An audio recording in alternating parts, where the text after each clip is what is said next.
কৃষ্ণা শ্যামল শখের সংসার চ্যানেল থেকে তোমাদের স্বাগত জানাই বন্ধুরা। শুভ সকাল জানিয়ে ভিডিওটা এখানেই শুরু করছি। চা আর টপ গোল্ড বিস্কুট নিয়ে বসে গেলাম। একটা কবিতা, বৃষ্টি ভালোবাসো, মেধা বন্দ্যোপাধ্যায়, আমি আবৃত্তি করে শোনাবো।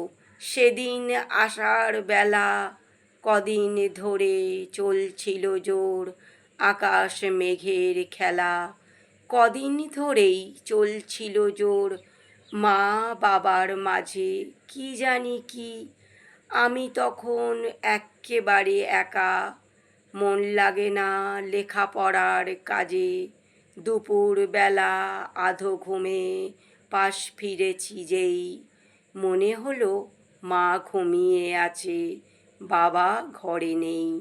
চুপি চুপি খাটের থেকে নেমে মায়ের ঘুম ভাঙে না।